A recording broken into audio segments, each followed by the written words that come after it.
시기심이 무엇일까요? 국어 사전을 보면 시기심을 이렇게 설명하고 있습니다. 남이 잘 되는 것을 셈하고 미워하는 마음, 이렇게 설명을 하고 있습니다. 시기심은 남과 비교하는 데서 나옵니다. 그래서 시기심의 뿌리는 비교하는 것이라고 할 수가 있습니다. 오늘은 시기와 질투에 대해서 생각해 보려고 합니다.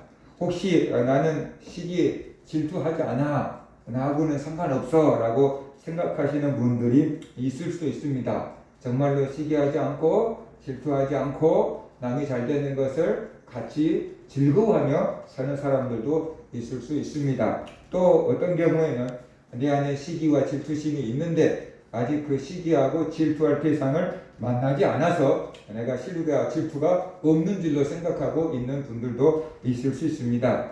말씀을 들으면서 혹시 내가 시기하고 질투하는 대상은 누구인지 한번 떠올려 보시고 내가 왜 시기하고 질투하지? 라는 걸 한번 생각해 보고 어떻게 하면 시기 질투에서 벗어날 수 있을까? 그 답을 찾아가는 그런 시간이 되었으면 좋겠습니다. 민족 고유의 명절인 추석이지요. 내일까지 추석 연휴가 이어지고 있습니다. 많은 사람들이 고향을 방문해서 부모님과 형제와 친척들을 만났을 것입니다. 추석이라고 즐거울 수도 있지만 또 그렇지 않고 부담스럽고 힘든 경우들도 있습니다. 특별히 신앙인들은 명절 때가 되면은 조심해야 될 게 있는데 하나가 우상 숭배를 조심해야 돼요. 이스라엘 백성들에게 있어서 명절은 하나님이 하신 일을 기억하는 것이 이스라엘의 명절이었어요. 그래서 명절을 통해서 하나님이 하신 일을 기억하고 여호와의 신앙을 북돋아주는 역할을 했지만 우리 민족의 명절은 조상을 기리는 그런 경우가 많이 있지요. 그래서 조상에게 제사를 지내고 조상에게 차례를 지내고 조상의 은덕으로 우리가 이렇게 한 해 동안 살았다, 이런 생각을 하는 경우가 있잖아요. 그래서 믿는 성도들은 명절을 맞이해서 뭐 제사 때 절하는 것이나 아니면은 차례 음식 준비하는 거나 이런 걸로 인해서 안 믿는 사람들과 갈등을 겪을 수가 있다. 또 어쩔 수 없이 우상을 숭배하는 경우들도 있을 수가 있겠지요. 그래서 우리는 명절을 맞이해서 우상 숭배에 빠지지 않도록 우리가 또 지혜를 발휘해야 되고 나의 가족들이 예수 그리스도를 믿고 우상을 제거하는 그런 가족이 될 수 있도록 우리가 전도하고 그런 문화를 만들 필요가 있다는 겁니다. 그 다음에 둘째로 우리가 명절을 맞이해서 우리의 마음을 지켜야 한다는 것이, 명절을 보내면 마음에 병이 들 수 있습니다. 다른 가족이나 친척들은 다 잘 사는 것 같은데 나만 힘든 것 같아서 마음이 아플 수가 있습니다. 다 옷 입고 온 것도 보니까 뭐 삐까뻔쩍 잘 입고 오고 뭐 지갑에서 뭐 빳빳한 돈도 막 많이 나오고 이런 것들 보면서 나만 이렇게 못 사는가 봐. 그리고 우울한 마음이 들 수가 있고 기가 죽을 수가 있습니다. 내가 뭘 잘못했나? 나라는 대로 성실하게 산다고 했는데 내가 뭘 잘못했나? 라는 생각이 들 수도 있어요. 이런 기분이 드는 이유는 무엇일까요? 바로 다른 사람과 비교하기 때문에 그런 것입니다. 가족들과 비교하고 친척들과 비교하고 가까운 사람들과 비교하기 때문에 그런 것입니다. 만나지 않고 소식을 듣지 않으면 비교도 안 하고 시기 질투할 일도 없어요. 그런데 만나다가 보니까 소식을 듣다가 보니까 가족들과 형제들과 친척들과 친구들과 나를 비교하게 되는 것입니다. 형제 자매끼리도 비교하는 거죠. 누가 용돈을 더 많이 받았나? 왜 언니는 용돈을 많이 주고 나는 조금 줘? 이런 생각을 가질 수도 있잖아요. 누가 더 행복하나? 누가 더 잘 사나? 누구 집에 애들이 더 잘 됐나? 이런 것들을 가지고 또 자랑하고 비교하고 시기 질투하고 기죽고 그러는 것입니다. 가족들을 만나지 않고 비교 대상자를 만나기 전에는 나는 평범했고 나는 행복했고 그런 대로 잘 사는 것 같았어요. 그런데 누군가를 만나고 나니까 마음이 편치 않습니다. 누가 잘 됐다는 소식을 들으니까 뭔가 불편합니다. 뭔가 내가 불행한 것 같습니다. 이것들은 전부 비교 의식에서 생겨나는 것이다 라는 거지요. 성경을 보면 시기하고 질투하는 사건들을 볼 수가 있습니다. 가인과 아벨의 사건을 볼 수 있고 요셉의 형들과 요셉의 사건도 볼 수 있고 사울 왕과 다윗의 사건도 볼 수 있고 이스라엘의 종교 지도자들과 예수님 사이에 있었던 그 시기와 질투 사건들을 우리가 볼 수가 있어요. 그래서 오늘날에만 시기와 질투가 있는 게 아니고 아주 오래전부터 인류가 만들어질 때부터 비교하고 시기하고 질투가 있었구나라는 것을 우리가 알 수가 있어요. 이 가인과 아벨 사건을 보면 가인과 아벨은 형제인데 그들이 장성해서 하나님께 제사를 드리잖아요. 그런데 하나님께서 아벨의 제사는 받으셨지만 가인의 제사는 받지 않았어요. 그러니까 아벨의 제사는 불로 태워갔는데 가인의 제사는 불로 태워가지 않고 그대로 남아 있었던 거예요. 그래서 가인은 아벨을 보고 분노했어요. 얼굴색이 변했다 그랬어요. 그 모습을 보고 하나님이 이렇게 말씀하셨어요. 여호와께서 가인에게 이르시되 네가 분하여 함은 어찌 됨이며 안색이 변함은 어찌 됨이냐. 네가 선을 행하지 않으면 어찌 낯을 들지 못하겠느냐. 선을 행하지 아니하면 죄가 문에 엎드려 있느니라. 죄가 너를 원하나 너는 죄를 다스릴지니라 그랬어요. 가인에게 죄를 다스리라. 네 안에 분노하는 마음이 있고 죄짓고자 하는 마음이 있는데 그걸 다스려라 라고 하나님이 말씀하셨어요. 그런데 가인은 하나님의 말씀을 귀담아 듣지 않았습니다. 계속 아인에 대한 분노를 품고 있었던 거예요. 그러다가 결국 동생 아벨을 쳐 죽이게 됩니다. 우리에게 시기 질투심이 있다면 그 마음을 다스려야 돼요. 비교하는 마음이 있다면 그때부터 다스려야 돼요. 그럴 때 더 큰 죄에 넘어가지 않게 된다라는 겁니다. 가인은 하나님이 아벨만 사랑하고 자기는 미워한다라고 생각했어요. 그런데 이것은 인류가 가지고 있는 어떤 평범한 마음인 것 같아요.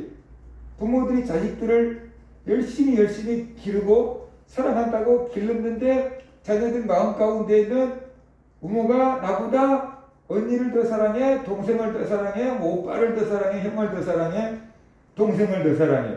이런 마음들이 있는 것 같아요. 부모가 나만 사랑해 라고 하는 마음을 가지고 있다면 자녀들이 행복하겠지요.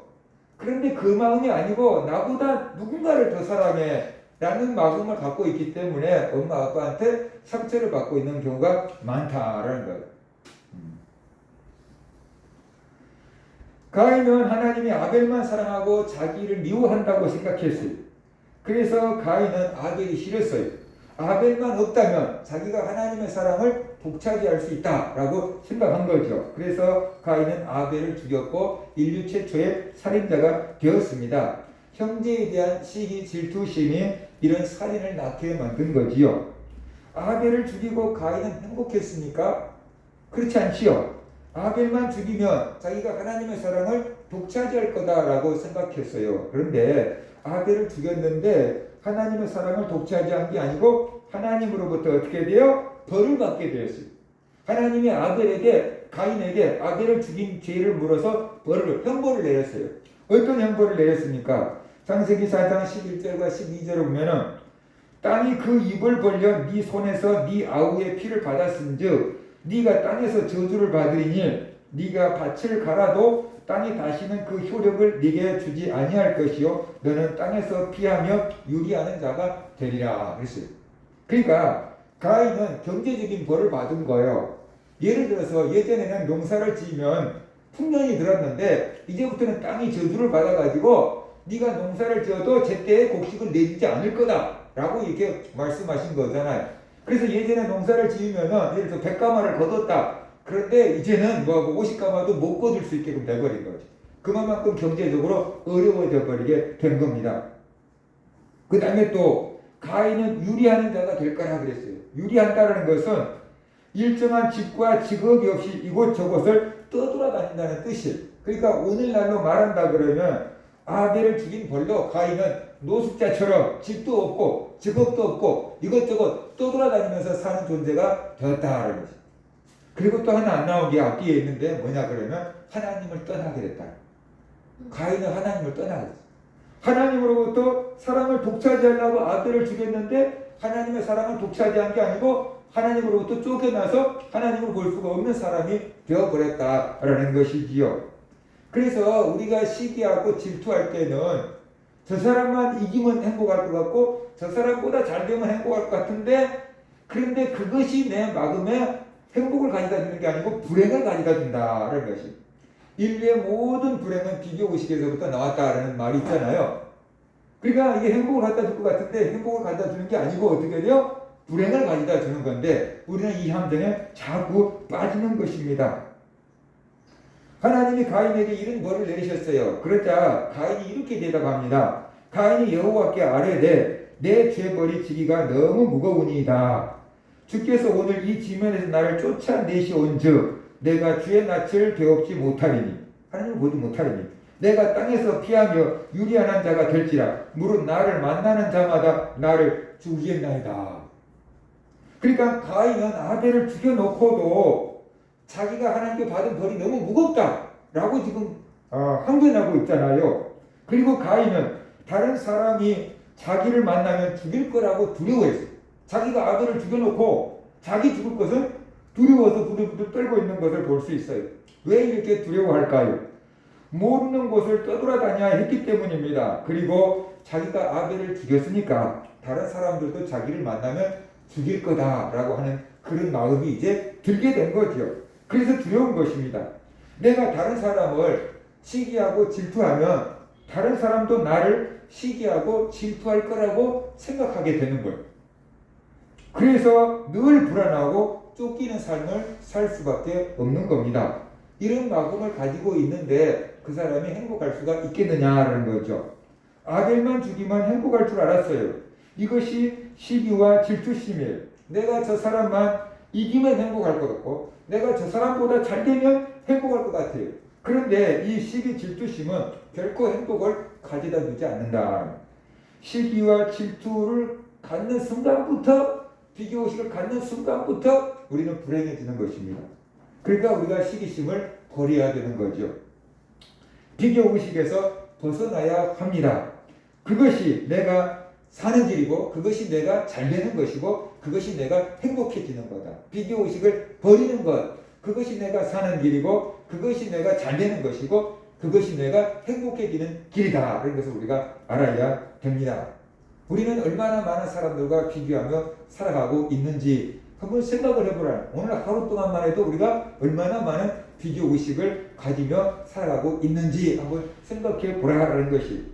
또 야곱의 그 아들들 봐도 마찬가지.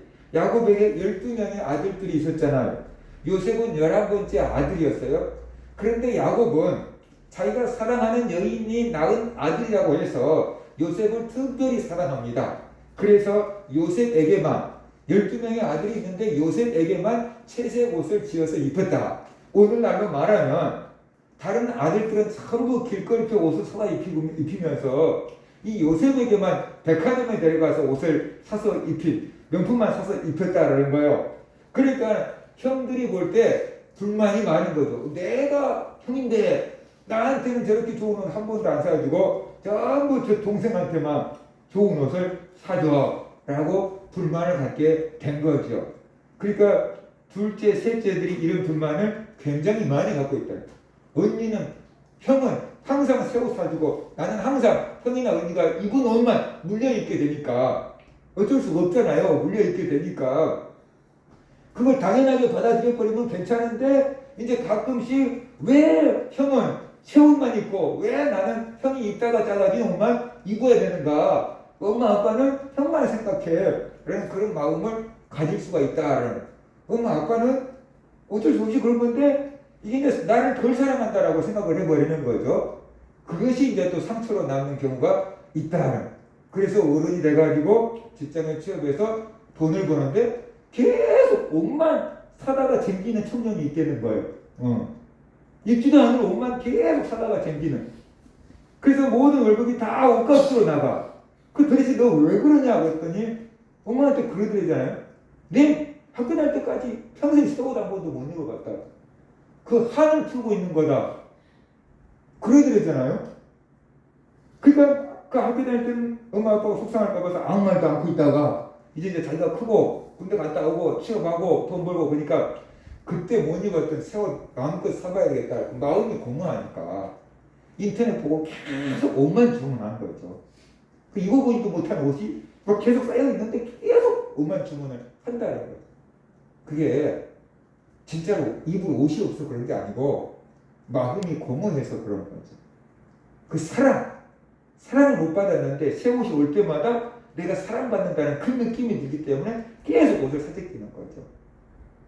그 사람이라는 게 참 이상한 존재다라는 것을 우리가 알아야 돼요. 그래서 요셉의 아버지 야곱이 요셉에게만 좋은 옷을 탁 사서 입혀주니까 그것을 보고 있는 형들의 마음이 좋을 리가 없었어요. 어떻게 저놈만 저렇게 좋은 옷을 입히냐 말이야. 나는 장남인데도 저런 옷 안 입혀주고 그럼 내가 일을 더 많이 하는데 저놈은 집에서 마냥 노는데 저렇게 좋은 옷을 입혀주고 열심히 일하는 나한테는 설날에라도 그냥 새옷 한 벌도 안 사주고 이런 마음을 갖게 된 거예요. 그래서 요셉을 바라볼 때 어떻게 돼요? 미워하고 시기하고 질투하고 저놈의 새끼 이렇게 봤었어요. 그런데 어느 날 요셉이 꿈을 꾸고 형제들한테 또 자랑을 하잖아요. 내가 꿈을 꿨는데 형제들의 곡식단이 별을 묶어갖고 곡식단을 묶어놨는가 봐요. 곡식단이 내 단을 향해서 전부 절하더이다. 이게 꿈자랑을 하는 거예요. 그러니까 형들이 뭐? 우리가 이 11번째 동생이 니한테 절을 한다고? 네가 우리보다 높은 사람이 된다고?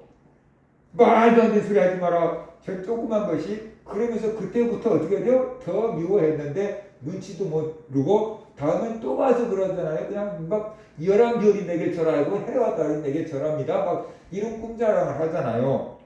그러니까는 요셉의 형들이 저게 눈에 가시처럼 보기 싫었던 거예요. 그래서 어떻게 하면 저놈을 죽여버릴까? 저것이 우리보다 높은 사람이 되는가 한번 보자. 뭐 이런 마음을 갖고 있다가 요셉을 죽이려고 하다가 미디안 상인에게 은이식을 갖고 팔아넘겨버리잖아요. 그래서 요셉은 형제들에게 인신매매를 당했고 팔려가서 죽을 고생을 하게 된 것을 볼 수 있습니다. 형들의 시기 질투심 때문에 요셉은 그 고통을 당해야만 했던 거지요. 그래서 가까운 사람에게 시기 질투심을 유발해서도 안 돼. 우리가 고생하지 않으려면 가까운 사람에게 시기 질투를 유발해서도 안 된다라는 것이 자기를 자랑하지 말아야 돼. 하나님을 자랑해야 돼. 그런데 세상 것을 자랑하지 말고 하나님을 자랑해야 돼. 그런데 자꾸만 나 이번에 신랑이 뭐 사줬다. 나 이번에 뭐 시어머니가 뭐 줬다. 그래서 자꾸만 세상 것을 자랑하니까 사람들이 시기와 질투를 하게 되는 거다. 내가 하나님께 은혜 받은 것을 얘기를 해야 돼. 세상 것 자랑하지 말고 하나님 것 자랑하면 그거 이제 시기 질투한 사람은 은혜를 받을 것이고 그렇지 않은 사람은 그냥 뭐 소용도 없는 거 그럴 거 아니에요. 그죠? 그래서 우리가 시기 질투하지 않는 것도 중요하고 시기 질투를 유발하지 않는 것도 지혜로운 방법이다. 라는 것이. 그 다음에 사울 왕과 다윗을 볼 수 있어요. 사울이 전쟁에서 이기고 돌아옵니다. 그래서 개선 장군 승리해가지고 돌아옵니다. 길거리에서 수많은 인파들이 모여서 환영을 합니다. 열렬히 환영을 하는데 사울이 얼마나 의기당당하게 왕으로서 신하들을 쫙 이끌고 그 다음에 승리했으니까 수많은 노획물들을 걷어가지고 이제 의기양양하게 돌아오게 되는 거예요. 그런데 여인들이 외치잖아요. 사울이 죽인 자는 천천히요 다윗이 죽인 자는 만만이다. 그 소리가 뭐냐면 사울은 1000명의 적군을 죽였다면 다윗은 10,000명의 적군을 죽였다. 이렇게 지금 표현하고 있는 거예요. 그러니까 사울이 그 얘기를 딱 들으니까 깜짝 놀란 거예요. 내가 이스라엘의 임금인데 저 조그만 소년 다윗에게 임금보다 더 큰 영광을 돌리니 앞으로 다윗에게 돌아갈 것이 이스라엘 나라 말고 뭐가 더 있겠느냐. 저놈이 나를 내쫓고 이스라엘의 왕이 되겠구나라고 생각이 된 거예요. 그래서 저놈이 있는 한 나의 자리는 안전하지 못하다. 저 다윗이 살아있는 한 내 아들 요나단에게 갈 왕위가 위태롭다. 이 생각을 한 거죠. 그래서 어떻게든지 다윗을 제거해야지 나와 후손들이 대를 이어서 이스라엘의 왕으로 지낼 수 있다. 라는 생각을 하게 된 거예요. 그래서 그때부터 다윗을 죽이려고 하니까 다윗은 어쩔 수 없이 사울을 피해서 도망자가 되었고 피난자가 되었어요. 그런데 다윗이 여기 숨어있나이다 저기 숨어있나이다 라고 하는 보고가 들어오면은 사울은 수천 명의 군사들을 이끌고 다윗을 잡으려고 쫓아다녀요. 그래서 사울이 이스라엘의 왕으로 있는 동안 다윗을 죽이지를 못했기 때문에 마음의 평안을 누리지 못했고, 그놈이 언제 숨었다가 나를 칠지 모른다라는 그 두려움 때문에 왕에 있고 왕궁에 있으면서도 평안하지 못했고 행복을 누리지 못하고 살다가 갔다라는 것이, 시기 질투는 이렇게 나를 힘들게 하고 나를 병들게 하고 나를 불행하게 만드는 것이 시기 질투인데, 수많은 사람들이 이 시기 질투의 함정에 빠져서 자기 행복을 스스로 반납하고 있다라는 것이. 그리고 네 번째로 이스라엘 종교 지도자들과 예수님을 볼 수 있는데, 이스라엘 종교 지도자들은 예수님을 시기하고 질투했어요. 왜냐 그러면 그동안에 자기들은 성전에서 이스라엘 종교 지도자라서 수많은 사람들로부터 존경을 받고 살았어요. 그런데 갑자기 레위인도 아닌 것이, 바리새인도 아닌 것이 시골 촌뜨기인 예수가 나타나더니 기적을 행하고 사람들을 가르치고, 그러니까 수많은 인파가 예수님에게 몰려들고 예수님의 인기가 서기관과 바리새인들보다 월등히 뛰어났다는 거예요. 사람들이 서기관과 바리새인만보다 예수님의 말씀을 꼭 더 권위 있게 인정하기 시작하니까 서기관과 바리새인들 입장에서는 시기하고 질투할 수밖에 없었어요. 그런데 자기들이 뭐 기적을 행하는 것이나 가르치는 것이나 뭘로도 예수님을 이길 방법이 없기 때문에, 자기들이 예수를 이길 방법이 없기 때문에 결국 예수님을 함정에 빠뜨려서 죽여야 되겠다라고 생각을 하게 된 거죠. 즉 예수가 죽여야지 우리 그 레위인들의 자리, 그 다음에 바리새인들의 자리를 보존할 수 있겠다라고 생각을 한 겁니다. 그래서 이스라엘 종교 지도자들이 예수에게 함정을 씌워서 모함을 해서 총독 빌라도에게 예수를 죽여달라고 넘기잖아요. 그런데 빌라도 총독은 그래도 로마에서 파견된 최고의 대장 아니에요. 그러니까 정치적인 수완도 있고 안목도 있고 지식도 있고 용맹도 있고, 그러니까 사람들 보기에는 꽤 똑똑한 사람이었을 거예요. 그러니까 그 사람이 딱 이 사건을 보니까 어떻게 돼요? 예수가 진짜 죽일 만한 죄를 지은 게 아니고 저 사람들이 시기 질투해서 예수를 죽여달라고 하는 것이구나 라는 것을 첫눈에 간파했어요. 그래서 성경을 보면 이렇게 말하고 있어요. 마태복음 27장에 보면 그들이 모였을 때 빌라도가 물어 이르되 너희는 내가 누구를 너희에게 놓아주기를 원하느냐, 바라바냐 그리스도라고 하는 예수냐 하니, 그 다음에 이제 중요한 거예요. 이는 그가 그들이 시기로 예수를 넘겨준 줄 알미더라. 그래서 그러니까 빌라도 총독도 딱 간파했어요. 저 이스라엘 종교 지도자들, 대제사장, 서기관, 장로, 이 사람들이 예수를 죽여달라고 자기한테 지금 딱 고소했는데 신문해 보니까 예수에게는 죽일 죄가 하나도 없는 거예요. 그런데도 막 민중들이 막 십자가 못 박아주세요, 십자가 못 박아주세요 막 이렇게 소리를 지르니까 저 왜 저러나 하고 보니까 뒤에서 조종하는 무리들이 있더라고요. 뒤에서 종교 지도자들이 그 군중들을 막 이렇게 조종해가지고 예수를 십자가에 못 박으라고 소리 지르고 있는 거죠. 그래서 아하, 저 사람들이 시기 질투해서 예수님을 죽여달라고 하는구나 라는 것을 알게 됐다는 거죠. 그러니까 바로 이스라엘 종교 지도자들도 하나님 보시기에 뭐가 옳은가 그것을 찾기보다는 자기들의 자리를 지키기 위해서 예수를 시기하고 질투했고 죽이려고 했던 거다라는 것을 우리가 알 수가 있는 거지요. 시기하고 질투하면 어떤 마음이 들고 시기하고 질투하면 어떤 행동을 하게 될까요? 자기의 마음이 불편해요. 자기만 뒤처진 것 같아요. 세상이 불공평하다고 느껴져요. 저 사람들 때문이다라고 누군가를 원망하고 불평해요. 그리고 상대방을 탓하고 그를 미워해요. 상대방이 안 되기를 바라고, 잘 되는 사람이 있으면 자꾸만 헐뜯고 비난하고 깎아내립니다. 그래서 상대방을 죽이려고까지 하는 거예요. 시기하고 질투하는 사람들은 자기보다 남이 잘 되는 것을 보면 시기하고 질투하고 흥당하고 깎아내려요. 또 우리 안에 그런 게 있어요. 우리 안에 부자들을 보면은 좋겠다. 나도 저렇게 부자가 됐으면 좋겠다라고 하는 마음이 있어요. 근데 또 한쪽에서는 저 새끼들 전부 부정한 방법으로 돈을 모았겠지. 정당한 방법으로 어떻게 저렇게 많은 돈을 모았겠어. 이런 생각을 하거나 저거 태어날 때부터 금수저였어. 뭐, 지 노력으로 된 거 아니야. 뭐, 이런 생각들이 또 우리 안에 있잖아요. 그래서 한쪽에서는 우리가 부자들을 부러워하면서 또 한편에서는 모든 부자들은 다 부정한 방법으로 돈을 모았을 거야 라고 생각하면서 흠담하고 우리가 깎아내려고 하는 마음도 우리에게 있다라는 거죠. 그러니까 이런 것들이 바로 어떤 의미에서 시기하고 질투하는 마음의 일종이다라는 것을 우리가 알아야 되는 겁니다.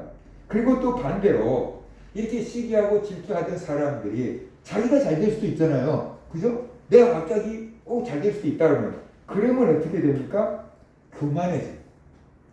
조금 잘 되면은 금방 교만해져. 그래가지고 다른 사람들과 비교해서 내가 조금 낫다라고 생각하면 나보다 못한 사람들을 막 무시하는 거. 요즘 말로 하면 갑질하는 거죠. 막 무시하는 거. 사람 취급도 안 하는 거죠. 자기보다 못한 사람들을 만나면 무시합니다. 그리고 자기가 좀 나아지면 이제는 그때부터는 어떻게 돼요? 자기 자리를 지키고 보존해야 된다는 마음이 생겨요. 내가 어떻게 해서 이 자리까지 올라왔는데 이 자리를 지키고 보존해야지 그런 마음이 생겨요. 누군가가 자기를 쫓아온 것 같으니까 불안해요. 그래서 어떻게 하면 이 자리를 지킬 수 있을까? 그리고 전전긍긍해. 자기보다 조금 나아진 것 같은 사람 보면 저놈 자식이 또 혹시 내 자리를 노리는 거 아니야? 이런 마음이 들어가지고 미리서 막 잘라내는 그 작업을 한다 그 말이죠. 그래서 인물을 키울 수가 없게 만들고 자기가 불행한 삶을 살게 된다라는 것이에요. 그리고 왜 우리가 시기하고 질투할까요? 왜 우리가 시기하고 질투할까요? 창세기부터 시기하고 질투하는 마음이 있었어요. 사람들이 시기하고 질투하는 마음이 있는 것은 어떤 의미에서 본성일지도 몰라요. 타락한 사람의 본성일지도 몰라요. 그런데 특별히 우리나라는 어려서부터 서로 비교하며 경쟁하며 길러요. 애들은. 우리나라 교육이 누가 잘하나 그 등수를 매기잖아요. 그래서 비교하고 경쟁하면서 길러버린다. 니는 왜 형만도 못하냐 이러기도 하고 니는 동생 반대로 따라가라 이렇게 얘기하고 자꾸만 형만도 못한 놈이 동생 막 반에 따라가라 이런 식으로 하면서 자꾸만 집에서 형제들끼리도 비교를 하는 거예요. 이게 교육이 우리나라 문화 교육이 그러니까 아기 때부터 비교하는 것을 보고 자라버린 거죠. 그래서 내가 저 언니를 이겨야 되겠다, 동생을 이겨야 되겠다 이런 막 비교 경쟁 속에서 우리가 자라가고 학교에서도 계속 시험 봐갖고 등수를 매겨버리니까 1등, 2등, 3등 막 쭉 나와버리잖아요. 그러다가 보니까 우리가 옆에 있는 애들하고 비교하고 경쟁하고 살아가는 것이 당연한 것처럼 느껴진다는 것이. 그런데 뭐 유대인이나 핀란드 사람들은 비교를 하지 않는데요. 부모들이 자식을 기를 때 비교하지 않는데요. 큰 애는 수학을 잘하구나. 작은 애는 자연에 대한 관찰을 좋아하는구나. 그러면서 장점을 찾아준대요. 너는 이걸 잘하지만 니는 이걸 잘해. 같은 사람이 될 수 없어. 니는 이걸 잘하면 그걸로 충분하고 니는 이걸 잘하면 그걸로 충분해. 네 장점은 요거야. 그렇게 비교하지 않고 각 사람의 장점을 내기 때부터 찾아준다는 거예요. 그러니까는 형이 수학을 잘하든 말든 상관없어. 나는 자연의 곤충 잘 관찰하고 곤충 잘 알고 있으면 그걸로 나는 행복하고 만족하고 자존감이 잘한다는 거죠. 근데 우리는 어떻게 돼요? 안 그런다. 제가 초등학교 1학년 때 가니까 선생님이 이제 생활기록부를 써주잖아요. 생활기록부를 써주니까 이제 그거 이제 성적표하고 생활기록부 가서 부모님 도장 맡아오라 그러잖아요. 그래서 부모님 도장 찍어주세요. 그거 갖다 줬어요. 그랬더니 아버지가 성적표를 딱 보고 생활기록부를 딱 보시더니 뭐라고 말씀하셨냐면 공부를 잘해야지 청소를 잘하면 무슨 소용이 있겠니? 그렇게 말씀하셨어요. 그 생활기록부에다가 선생님이 뭐라고 써줬냐면 청소를 아주 잘합니다. 이렇게 써준 거야. 다른 애들은 청소 시간에 막 농땡이 피고 일 안 하고 막 놀고 그런데 내가 자기 맡은 청소를 잘하니까 선생님이 청소를 아주 잘합니다라고 써놨어요. 그런데 아버지가 그것을 보시고 공부를 잘해야지 청소를 잘해서 어떻 쓰겠냐 라고 이렇게 말씀을 하시는 거예요. 학생의 공부는 공부다라는 거죠. 우리나라 사람들은 그렇더라고요. 뭘 잘해도 공부를 잘해야지 뭐 이런다라는 거예요. 그런데 그 유대인이나 핀란드 같은 사람들은 뭐냐면 니는 공부보다 청소에 소질이 있나 봐. 이러면서 그것도 굉장히 귀중한 거지. 앞으로 또 그거 뭐 열심히 재능을 키워봐. 이런 식으로 교육을 시켜준다는 거예요. 그러니까 이게 굉장히 소중한 거구나 라고 생각하고 긍지와 자부심을 가지고 자라갈 수가 있게 된다. 비교하지 않는다는 거예요. 다른 나라는 문화는 우리나라만큼 이렇게 비교하지 않는다는 거예요. 근데 우리나라는 누가 더 키가 크냐부터 시작해가지고 아무튼 계속 비교하면서 살아가게 된다라는 거죠. 그러니까 그 비교하면서 다른 사람들과 비교해서 내가 뚱뚱하다고 하는 거예요. 기본적인 체격에 의하면 우리나라 근본 체질에 의하면 뚱뚱하지 않다는 거예요. 근데 다른 사람과 비교하고 내가 뚱뚱하다. 양창순이가 하는 그 정신과 의사 전문의가 그런 얘기를 하더라고요. 자기에게 상담으로 찾아오는 사람들이 쉽게 말하면 우리나라에서 엘리트, 정말 저렇게 잘 살 수 없다, 부럽다 라고 하는 사람들인데 우울해요. 살 맛이 안 나요. 왜 살아야 돼요? 그리고 자기가 정신과를 찾아온다는 거예요. 근데 우리가 조금 우울하다고 바로 정신과 찾아갑니까? 안 가잖아요.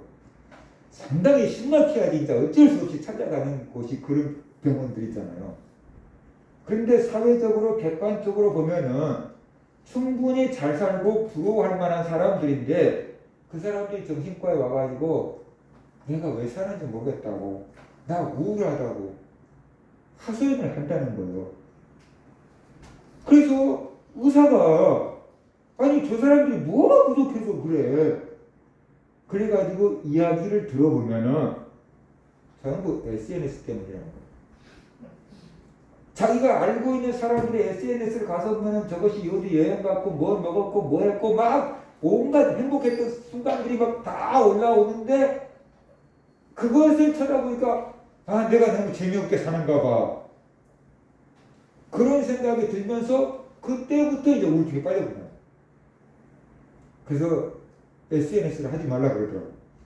SNS 하고 있는 사람도 항상 행복한 게 아니고 지 인생에서 행복한 순간만 한 순간 털떡 찍어서 올려놓는 건데 그것을 보고 저 사람들은 늘 저런 음식만 먹나 봐. 늘 저런 데만 여행 다니면 행복한가 봐. 근데 나는 이게 뭐야 늘 집에만 박혀있고 이런 생각을 하니까 이제 그게 심리적으로 무너져 버려가지고 살 맛이 안 난다. 우울하다. 죽고 싶다. 그러면서 자기를 찾아온다는 거예요. 그러니까 얼마나 이 비교 의식이 사람을 쉽게 무너뜨려 버린가를 우리가 알아야만 된다는 것이요. 그래서 우리가 어떤 비교하지 않는 문화, 집에서도 형제 자매끼리도 가족과 친척끼리도 비교하지 않는 문화를 우리가 만들어갈 필요도 있고 또 다른 사람이 나를 누군가가 비교하지 못하도록 우리 자신을 지키며 살아갈 필요도 있다는 거죠. 내가 SNS 뭐 보고 속상하고 그러면 어떻게 돼요? 끊어버려야 돼요. 저희 누나가 있는데 조카가 나이가 많이 들었는데도 결혼을 못했어요. 그 조카 이제 초등학교, 중학교, 고등학교 친구들이 있었고 그 학부모들끼리 이렇게 친해져가지고 이게 지금까지도 그걸 이어오고 있는가 봐요. 그 모임을.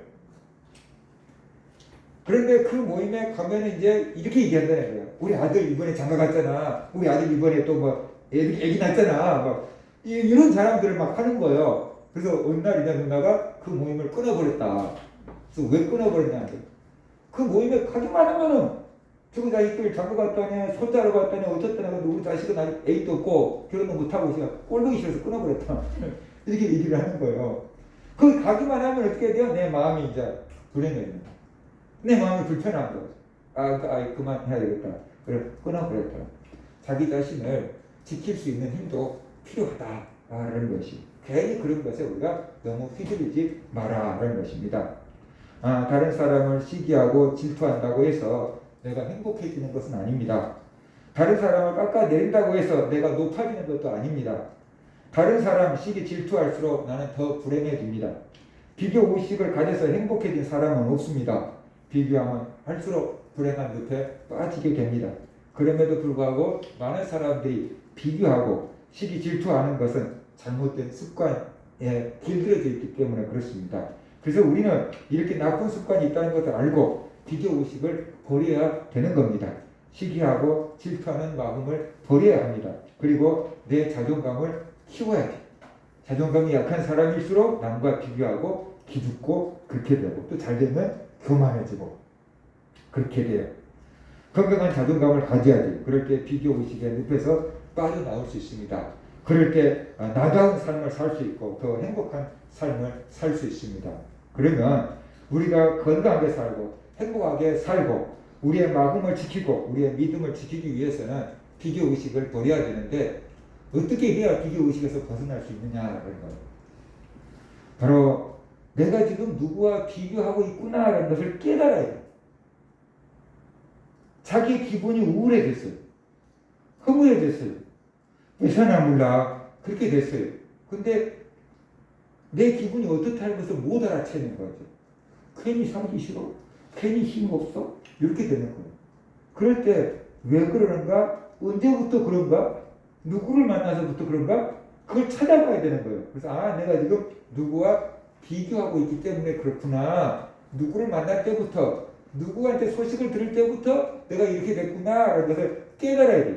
원인을 알아야지 처리를 할 거 아니에요. 그죠? 그래서 내가 지금 누구와 나를 비교하고 있구나 라는 것을 깨닫는 것이 굉장히 중요해요. 내가 누구와 나를 비교하고 있구나. 그래서 내가 지금 기분이 다운됐구나. 그래서 내가 우울해지고 있구나. 그래서 내가 지금 마음이 편하지 않구나. 그것을 깨달아야 된다는 것이. 그 다음에 그걸 깨달았으면 이제 이렇게 얘기해야 돼요. 그 사람은 그 사람이고 나는 나다. 딱 그래야 돼요. 그 사람은 그 사람이고 나는 나다. 이게 엄청난 말이에요. 누구도 나를 대신해 줄 수 없습니다. 나도 다른 사람이 될 수가 없습니다. 그 사람은 그 사람대로의 삶이 있고 나는 나대로의 삶이 있습니다. 그는 그대로 살고 있고 나는 나대로 잘 살고 있다. 나는 나름대로 행복하다라는 생각을 가져야만 된다는 거죠. 내가 그 사람 될 수가 없어요. 그 사람이 나 될 수도 없어요. 근데 괜히 그 사람 부러워하고 있으면 안 되잖아요. 그래서 그 사람은 그 사람이고 나는 나다. 이게 이제 자존감이 좋은 사람은 이게 딱 금방 됩니다. 자존감이 딱 자신감이 있는 사람은 그 사람은 그 사람이고 나는 나지 뭐 삶의 방법이 다른 거지 뭐 이렇게 하고 넘어가요. 근데 자존감이 약한 사람은 나도 괜히 그 사람처럼 돼야 될 것 같은 생각이 드는 거예요. 저 사람이 명품 입고 다니고 나도 명품 입고 다니고 저 생각이 하는 거예요. 그래서 막 가족이 내 거라도 명품을 사갖고 다니는데 어떻게 돼요? 참새가 황새를 따라가려고 하다가 가라리가 찢어진다고 하잖아요. 부도가 나는 거예요. 그 사람은 그 사람이고 나는 나다. 딱 그러면 끝나버리는데 그게 이제 안 되는 거죠. 저 사람을 닮아가야 될 것 같고 유행을 따라가야 될 것 같고 그러니까 끌려가는 건데 왜 그러는가? 나에 대한 신뢰가 없기 때문에 그런 거예요. 나에 대한 신뢰가 없기 때문에 나에 대한 딱 신뢰를 갖고 있으면 자존감을 갖고 있으면 그 사람은 그 사람이고 난 나지 뭐 딱 이렇게 한마디 해버리면 끝날 문제인데 그걸 못하기 때문에 그런 거예요. 그래서 그 마음을 우리가 가져야만 된다라는 것이 부활하신 예수님께서 베드로에게 내 양을 먹이라 라고 사명을 주셨어요. 그러면서 베드로의 미래를 말씀하시는데 이렇게 말씀했어요. 베드로야 네가 젊어서는 스스로 띠띠고 원하는 곳으로 다녔거니와 늙어서는 네 팔을 벌리리니 남이 내게 띠띠우고 원하지 아니하는 곳으로 데려가리라. 이 말은 베드로가 십자가에서 못 박혀 순교할 것을 예수님이 이렇게 말씀하신 거예요. 베드로도 알았어요. 자기가 원치 않는 곳으로 사람들이 끌고 간다는 것, 손을 벌릴 거라는 것, 죽게 될 것을 알았어요. 그러면 우리 같았으면 뭐라고 얘기했겠어요? 안 죽으면 안 됩니까? 꼭 죽어야 돼요? 이렇게 물어봤을 것 같아요. 그런데 베드로가 자기가 그렇게 죽임 당한다는데 아무 신경도 안 써요. 그러면서 뭐라고 얘기하냐면 그러면 저 요한은 어떻게 되게요? 이렇게 물어봐요. 자기가 그렇게 죽는다는데 신경도 안 쓰고 요한은 어떻게 해요? 라고 물어봐. 그 소리가 뭡니까? 요한은 죽습니까? 요한은 삽니까? 뭐예요? 내가 죽는다면 쟤도 죽어야 되는데 쟤랑 같이 죽는다면 덜 억울하죠. 그런 뜻이 담겨 있는 거예요. 내가 죽는데 쟤만 살고 있다면 얼마나 억울해요? 아마 이 생각이 들어있는 것 같아요. 그러니까 베드로는 예수님의 제자 중에 나이가 제일 많았고 요한은 예수님의 제자 중에 나이가 제일 작았는데 큰 형님이 막둥이하고 자기를 비교하고 있는 거예요. 예수님께 제일로 사랑을 받은 사람이 베드로, 요한 라고 보잖아요. 그것도 양보하기 싫은 거예요. 그래서 비교하고 있는 거예요. 나 죽으면 상관나네. 저 사람 어떻게 됩니까? 라고 딱 물어봐요. 이게 비교의식이 죽음 앞에서도 말이에요. 그러니까 예수님이 진짜로 중요한 말씀을 하셔요. 내가 올 때까지 그를 머물게 하고자 할지라도 네게 무슨 상관이 있느냐? 너는 나를 따르라 그랬어요. 근데 이 말이 뭔 말인지 모르겠지만 간단하게 정리하면 이거예요. 요한이 죽든지 살든지 그것은 네가 관여할 바가 아니다. 너는 나를 따르기만 하면 된다. 너는 네가 할 일만 하면 된다. 그러니까 요한 신경 쓰지 말고 네 일이나 신경 써. 그 말씀인 거예요. 남들이 잘 살든지 말든지 그 네가 신경 쓸 일 아니다. 네 행복이 더 중요한 거다. 그거예요. 남들이 뭔 일을 하든지 말든지 신경 쓰지 말고 니는 네 할 일만 하면 된다. 그 얘기하고 있는 거예요. 근데 우리는 남과 자꾸만 비교하는 거예요. 그럼 내 할 일을 못하고 어떻게 돼요? 나의 행복을 빼앗겨버리고 있는 거예요. 그러니까 니는 니고 나는 나다. 니는 네 삶이 있고 나에게는 나의 삶이 있다. 딱 그렇게 하고 우리가 끊어버려야 되는 거예요. 그럴 때 우리가 비교의식을 끊어버릴 수가 있는 거예요. 처음에는 안 되는데 어느 순간 하다 보면 이게 이제 점점 쉬워져요. 그래서 그냥 한마디 얘는 누구 나는 나지 뭐 딱 그래 버리면 어떻게 돼요? 그럼 딱 끊어지는 거예요. 근데 그렇지 않으면 계속 비교의식에 끌려가게 되는 거예요. 그 다음에 마지막 나에게 없는 것만 보지 말고 나에게 있는 걸 바라보라는 거죠. 우리 한번 솔직하게 예수 믿는 사람이지만 생각해 봅시다. 저 사람이 은혜 받는 거 보고 시기 질투하는 경우가 많습니까? 저 사람 집에 논을 산 것 때문에 아파트를 산 것 때문에 시기하고 질투하는 일이 많습니까? 사촌이 논을 사면 배가 아프다 그랬잖아요. 사촌이 아파트에 당첨되면 배가 아플 수 있는데 저 사람이 빵을 은혜 받았다. 부러워서 배가 아픈 적이 있습니까? 우리는 영적인 것에는 별로 시기 질투 안 해요. 세상적이고 육체적이고 물질적인 것에도 막 시기 질투한단 말이에요. 그죠? 그런데 우리가 나에게 있는 것은 보지 않고 없는 것만 자꾸 보니까 내가 부족한 것 같고 내가 잘못한 것 같고 나만 불행한 것 같고 그 함정에 빠진다는 거예요. 그래서 저 사람이 갖고 있는 거 부러워하지 말고 나에게 있는 걸 봐라. 나에게 있는 걸 봐라. 때로는 우리가 세상 사람들보다 세상적이고 물질적인 것이 부족할 수 있죠. 다 만족한 사람은 없을 거예요. 그렇지만 나 남이 가지고 있는 지식이 있지 않고 나 남이 가지고 있는 건강이 있지 않나 나 남이 없는 건 내게 있으니 그러잖아요. 그렇죠? 나 남이 못 본 것을 보았다 그러잖아요. 나에게는 하나님의 계시다. 나에게는 믿음이 있다. 나에게는 천국의 소망이 있다. 나에게는 영생이 있다. 나를 위해서 기도해 줄 사람이 있다. 이런 걸 가지라는 거예요. 나에게 없는 걸 보면서 불행해지지 말고 나에게 있는 것을 바라보며 감사하라. 그럴 때 내가 행복해질 수 있다는 거죠. 조금 더 가진다고 행복한 게 아니에요. 마음이 바뀌면 행복해질 수 있어요. 근데 내가 많이 갖고 있는데 예를 들어서 오늘 내가 뭐 이게 중형 세단 하나 새로 뽑아서 그랬고 와 정말 이렇게 추석 때 갖고 그냥 형제들한테도 가갖고 자랑 좀 하고 가야지 하고 딱 갔는데 형제가 어떻게 돼요? 외제차를 새로 뽑아갖고 딱 와버렸으면 어떻게 돼요? 자랑도 못하고 키가 팍 죽어갖고 에이 조금 전까지는 행복했는데 금방 또 이렇게 왜 이래갖고 올 거 아니냐 그 말이죠. 그러니까 어떤 그런 물질적인 것이 우리 행복을 보장해 주는 게 아니라는 거죠. 내 마음을 바꾸라. 내 마음을 바꾸라. 그럴 때 우리가 행복해질 수 있다라는 것입니다. 사람은 누구나 행복하기를 원합니다. 그런데 우리의 행복을 가로막는 것 중에 하나가 남과 비교하는 것입니다. 시기 질투하는 것입니다. 남과 비교하는 것만 내려놔도 더 행복해질 수 있습니다. 다른 사람과 비교하지 마십시오. 여러분의 삶을 사십시오. 그는 그거 나는 나다. 나는 내게 주어진 삶을 살면 된다. 내게 있는 행복을 빼앗기지 않겠다. 그런 마음을 가지고 비교의식을 떨쳐버리시길 바랍니다. 그래서 지금보다 더 행복한 삶을 살 수 있게 되기를 주의 이름으로 축원합니다.